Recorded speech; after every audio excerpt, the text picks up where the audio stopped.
السلام عليكم ورحمة الله وبركاته. إن الحمد لله والصلاة والسلام على من لا نبي بعده وعلى آله وصحبه ومن والاه.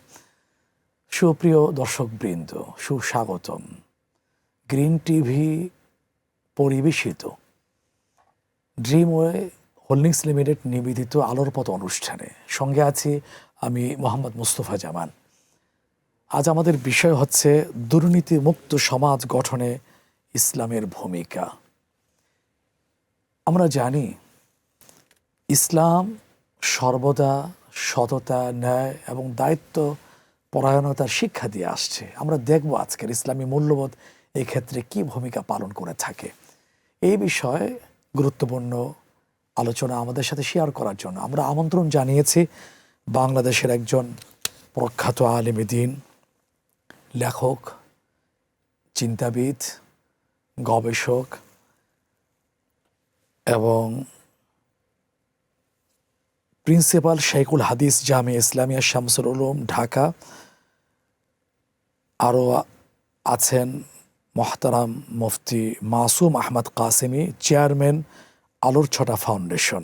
আসসালামু আলাইকুম রহমতুল্লাহ বারাকাতুহু। ওয়ালাইকুম আসসালাম রহমতুল্লাহ বারাকাতুহু। মোহতারাম, স্বাগত জানাচ্ছি। আপনি অনেক খেদমতের সাথে জড়িত, মূল্যবান সময় দিচ্ছেন, কৃতজ্ঞতা জানাচ্ছি। ইনশাআল্লাহ আপনার আলোচনা আমরা আলোকিত হব, সমৃদ্ধ হব ইনশাআল্লাহ।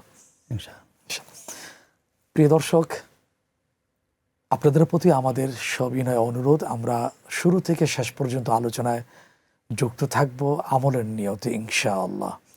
আসুন কথা না বাড়িয়ে মূল আলোচনায় প্রবেশ করি। যে মোহতারাম, আজকের আলোচনার বিষয় সম্পর্কে আপনি অবগত আছেন, দুর্নীতিমুক্ত সমাজ গঠনে ইসলামের ভূমিকা। প্রথম জিজ্ঞাসা হলো, ইসলামে দুর্নীতির সংজ্ঞাটা কি? অত্যন্ত চমৎকার, সুন্দর একটি বিষয়। আলহামদুলিল্লাহ, সালাতু সালাম আলা রাসূলিল্লাহ।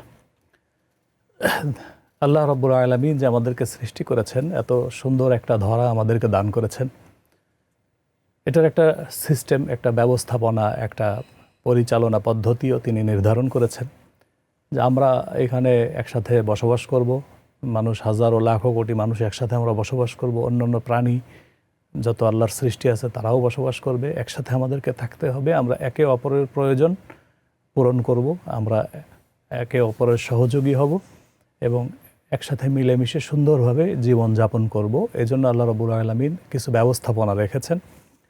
সেই ব্যবস্থাপনাকে যদি কোনোভাবে কেউ ডিঙ্গিয়ে যেতে চায়, সেই ব্যবস্থাপনা, আল্লাহর যে ব্যবস্থাপনাটা আছে সুষ্ঠু, স্বাভাবিক, সুন্দরভাবে বসবাসের জন্য, চলে যাওয়ার জন্য যে ব্যবস্থাপনা তিনি রেখেছেন, সেটাকে যদি কোনো আঙ্গিকে কেউ ডিঙ্গিয়ে যেতে চায়, মূলত এটাই হলো দুর্নীতি।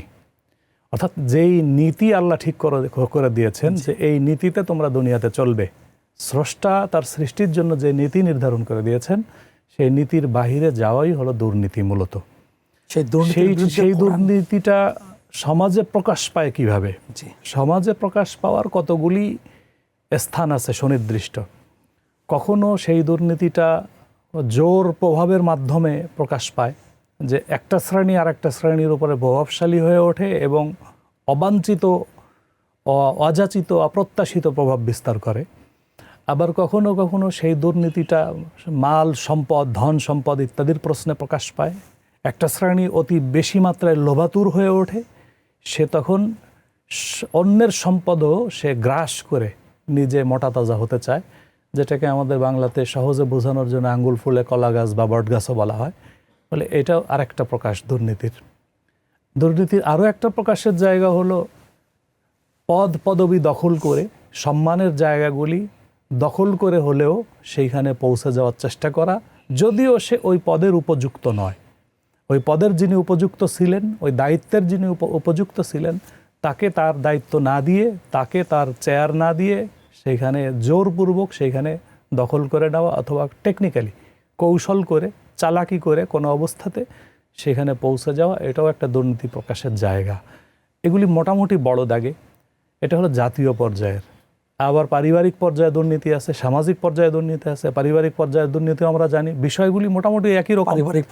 পারিবারিক পর্যায়ের দুর্নীতি অনেক সময় দেখা যায় পৈতৃক সম্পত্তিতে যাদের ওয়ারিশ আছে তাদের যথাযথ ওয়ারিশ দেওয়া হয় না, যে একটু বেশি শক্তিশালী থাকে অথবা যে একটু বেশি চালাকি বুঝে, যে একটু বেশি বেশি কূটকৌশল যে বুঝে, আমাদের সমাজে দেখা যায় অনেক সময় সে ভালো জিনিসটা সে ভোগ করে। মাল সম্পদ যেগুলি, মিরাসি সম্পদ যেগুলি আছে, ওয়ারিশি সম্পদ যেগুলি আছে, সেগুলির মধ্যে একজনে দেখা যায় ভালোগুলি সে নিয়ে গেল, যে একটু কম বুঝে, একটু সরল সহজ অথবা একটু দুর্বল, তাকে কোনো রকম লামসাম ওই কৃষি জমি, অখাস্তা জমি যেগুলি তেমন কোনো কাজে লাগে না, এগুলি দিয়ে একটা বুঝ দিয়ে দেওয়া হয়। এই ক্ষেত্রে বন্ধের প্রশ্নে দেখা যায়, বন্ধের প্রশ্নে দেখা যায় এখন দেয়াই হলো না, এমন একটা পরিস্থিতি তৈরি করা হয়, লজ্জায় বোনেরা বলতেই পারে না। মানে পৈতৃক সম্পত্তিতে মিরাসের ওয়ারিশি হক চাওয়াটাকে একটা অপরাধ সাব্যস্ত করে রাখা হয়েছে, ন্যারেটিভ তৈরি করা হয়েছে এবং বলাও হয় তাই কুলক্ষণে, তোমার দাম্পত্য জীবনে ন্যারেটিভ, মানে একটা ন্যারেটিভ তৈরি করে রাখা হয়েছে, এটা চাওয়া ঠিক না, এটা চাওয়া যায় না, এটা চাওয়া ছোট লোকই, এটা চাওয়াটা অন্যায়। যে কারণে আমাদের দেশের সমাজের বাস্তবতায় দেখা যাচ্ছে যে 50 থেকে 70% নারী তাদের হক তারা চায় না। এমনকি লোক মুখে বাজে কথা শুনতে হবে ভয়ে, যে চেয়ে তাদেরকে দিতে চাইলেও বলে না আমরা আসি যাই, এই তো যথেষ্ট, সম্পদ আবার নিতে হবে কেন? এটাও দুর্নীতি, এটা পারিবারিক দুর্নীতি, এগুলি পারিবারিক দুর্নীতি। আপনি সুন্দর করে বলছেন, বিভিন্ন স্তরের দুর্নীতির চিত্রটা ফুটিয়ে তুলছেন। জাযাকাল্লাহ খাইর। কোরআন আর হাদিসের দুর্নীতির বিরুদ্ধে এখন কথা হলো এগুলি সংশোধনের জন্য কোরআন কি পন্থা রাখছে। আল্লাহ তো জানেন মানুষের মধ্যে কিছু মানুষ এরকম করবে, কিছু মানুষ এরকম। কোরআনুল কারীমের মধ্যে একাধিক নির্দেশনা আছে, একদম পার্ট বাই পার্ট, প্রত্যেকটি বিষয়ের উপরে একাধিক নির্দেশনা আছে। যেমন আরেকজনের সম্পদ যদি কেউ গ্রাস করে দুর্নীতি করে, তাহলে সেক্ষেত্রে কোরআনের নির্দেশ আছে, হাদিসের নির্দেশ আছে, রাসূল সাল্লাল্লাহু আলাইহি ওয়াসাল্লামের প্র্যাকটিক্যালি বিচার আচার সালিশ আছে, যে অন্যের কোনো সম্পদ তার স্বতঃস্ফূর্ত, তার সন্তুষ্টি ছাড়া কোনো অবস্থাতেই কোনো রকম সেটা ভোগ করা যাবে না। কোরআনের ভিতরে আল্লাহ বলছেন যে অনেক সময় কি করে চালাকি করে আরেকজনের সম্পদ ভোগ করার জন্য আদালতের শরণাপন্ন হয়, সেইখানে উকিলের যুক্তিতর্কের মাধ্যমে দেখা যায় কেউ একটু বক্তব্য যদি সুন্দর উপস্থাপন করতে পারে, গোজামিল দিয়ে কিছু দলিলপত্র, কিছু এভিডেন্স দাখিল করে দিতে পারে, জজ সাহেব বা বিচারক যিনি আছেন তিনি দেখা গেল হয় বিভ্রান্ত হয়ে অথবা নিজেও কিছু ব্যক্তিগত সুবিধা নিয়ে অনেক সময় যে হকদার নয় তার পক্ষে রায় দিয়ে দিচ্ছে। আল্লাহ বলেন যদি এরকম বিচারকের কাছেও নিয়ে যদি অবিচার তৈরি করে একটা কি বলে অন্যায় পন্থায় যদি অন্যের সম্পদ সে কেউ গ্রাস করতে চায়, এটা কোনো অবস্থাতেই হালাল হয়ে যায় না। আর বাস্তবে যে এটা নিচ্ছে সেও কিন্তু জানে তার জন্য কতটুকু হালাল কতটুকু হারাম। এমনিভাবে একজন নাগরিকের যে প্রাপ্য যে অধিকার আছে রাষ্ট্রের কাছে, সেই রাষ্ট্রের সেই অধিকারটুকু আদায়ের জন্য যেই অফিস বলেন, যে দফতর বলেন, যে টেবিল বলেন, সেখানে গিয়ে যখন নাগরিক তার অধিকারটা সরাসরি না পায়, কখনো কখনো সে জুলুমের শিকার হলে কখনো কখনো তাকে সেখানে কি করতে হয়, তার ন্যায্য অধিকার আদায়ের জন্য অনেক সময় তাকে সেখানে ঘুষ বা উৎকোচ বা যেটাই বলেন, যেটাকে বৈধ করে দেওয়ার জন্য কেউ কেউ আবার সুন্দর নামও দিচ্ছে, কিন্তু আসলে সুন্দর নামের কারণেই তো সবকিছু বৈধ হয়ে যায় না। ওই হারাম তো হারামই থাকে। সেইখানে সে অফিসার বা কর্মকর্তা বা দায়িত্বশীল বলেন বা নেতা বলেন, যেই বলেন, নেতৃত্ব স্থানীয় যিনি আছেন, চেয়ারম্যান হোক, মেম্বার হোক, এমপি হোক, মন্ত্রী হোক, দেখা গেল সে ব্যক্তিগত কিছু সুবিধা নিচ্ছে, টাকা পয়সা নিয়ে, যেটাকে ঘুষ বলি আমরা, নিয়ে সেখানে তারপরে দিচ্ছে। আবার কখনো কখনো যিনি সেই অধিকারটা আনতে যাচ্ছেন তিনি আসলে ওই অধিকার পাওয়ারই উপযুক্ত না, উপযুক্ত না হয়েও সে অধিকারটা নিয়ে চলে আসতেছে লেনদেনের মাধ্যমে। এই আর এক রকম দুর্নীতি। অনেক ধন্যবাদ। আরো শুনবো বিরতি থেকে ফিরে এসে গুরুত্বপূর্ণ আলোচনা। প্রিয় দর্শক, আপনারা উপভোগ করছিলেন আলোর পথ অনুষ্ঠান। সময় হয়েছে ছোট্ট একটি বিজ্ঞাপন বিরতি, ফিরে আসছি কিছুক্ষণ পর।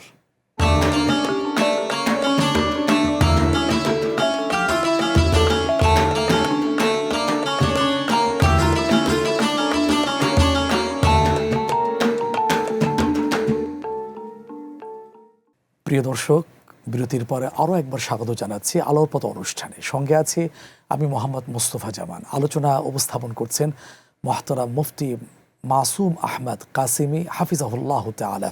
আজকের আলোচনার বিষয় দুর্নীতিমুক্ত সমাজ গঠনে ইসলামের ভূমিকা। গুরুত্বপূর্ণ আলোচনা আমরা শুনে আসছিলাম, পুনরায় আলোচনায় ফিরে যাচ্ছি। মোহতারাম, আশা করি আপনার আলোচনা সমাপ্তির দিকে যেতে পেরেছিলেন। এবার আরেকটি প্রশ্ন এই সম্পর্কে, সেটা হলো সততা, আমানতদারিতা সমাজ গঠনে কি ভূমিকা রাখে? জি, এইটাই আমি বলতেছিলাম জি। যে আল্লাহ রাব্বুল আলামিন কোরআনে বলছেন আনতু আদ্দুল আমানাত ইলা আহলিহা ওয়া ইযা হাকামতুম বাইনান নাস আন তাহকুমু বিল আদল।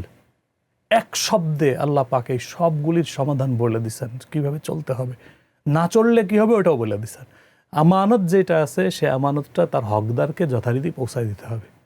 আর কি, যখন বিচার আচার সালিশ করবা, দুইটা জায়গাতেই তো সমস্যা। ন্যায় বিচার যদি প্রতিষ্ঠিত না থাকে তাহলে দুর্নীতি মাথা চাড়া দিয়ে উঠবে। এজন্য দুর্নীতিবাজ দুর্নীতি করার চেষ্টা করবেই, স্বাভাবিক কথা, শয়তান তো আছে, সে এটা তার কাজ সে করতে চাইবে। কিন্তু এটা দমন করার জন্য পদ্ধতি হলে আন তাহকুমু বিল আদল।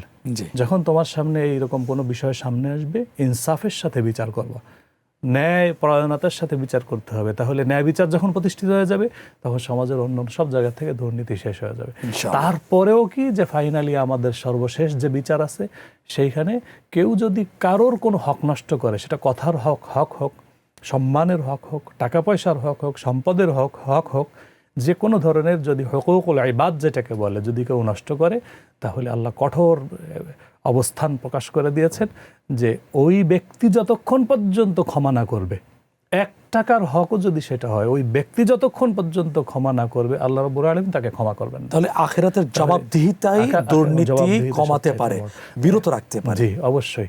সেই অবস্থানটাই যদি তৈরি হয়, যদি মানুষের মধ্যে ওই বিষয়টাই তৈরি হয় যে আমার এই জীবনই আসল জীবন নয়, আমার আসল জীবন সামনে, সেখানে আমাকে মুক্তি পেতে হলে আমাকে সৎ থাকতে হবে, ভালো থাকতে হবে।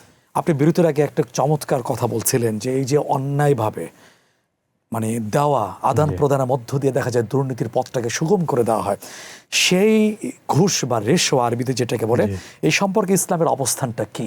কঠিন অবস্থান। বললাম ছোট্ট করে যদি বলতেন।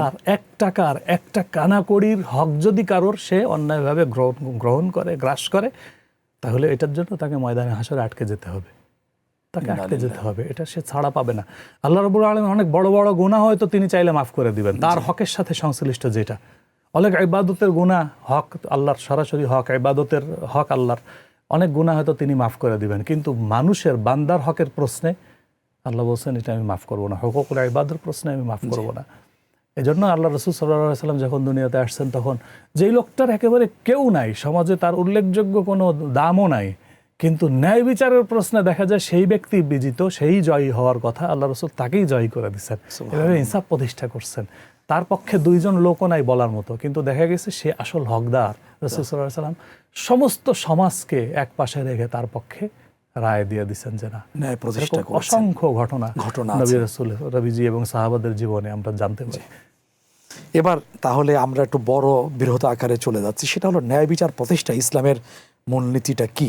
আচ্ছা, এখন হলো ন্যায় বিচার প্রতিষ্ঠার জন্য আসমান থেকে কেউ নামবে? আর তো নামবে না। ন্যায় বিচার প্রতিষ্ঠার ধরনটা কেমন হবে এটা দেখায় দেওয়ার জন্য রাসূল আসছেন, দেখায় দিয়ে গেছেন, কিয়ামত পর্যন্ত সর্বশেষ নবী তিনি, তার আদর্শের উপর আমাদেরকে চলতে হবে।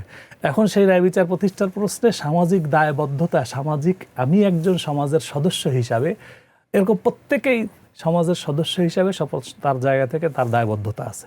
সে দায়বদ্ধতার জায়গা থেকে প্রথমত হলো যে আমি জেনে বুঝে কোনো অবস্থাতে আমি কোনো দুর্নীতিতে জড়িত হব না। সেই দুর্নীতি আমি কারোর অর্থগ্রাস করে হোক, কারোর সম্পদ নষ্ট করে হোক, কারোর সম্মান নষ্ট করে হোক, কারোর হক বিনষ্ট করে হোক, এগুলির মধ্যে আমি যাব না, 1 নম্বর।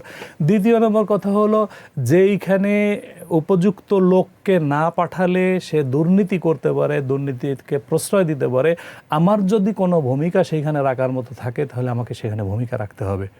উদাহরণস্বরূপ যদি বলি, যদি একটা ভোটাভুটি হয়, কথার কথা আমাদের মেম্বার চেয়ারম্যান ইলেকশন হয়, এরকম যদি পরিস্থিতি আসে, তাহলে এই জায়গাগুলি থেকে যারা দায়িত্বশীল থাকে, এই জায়গাগুলিতে তাদের উপর অনেক দায়িত্ব থাকে।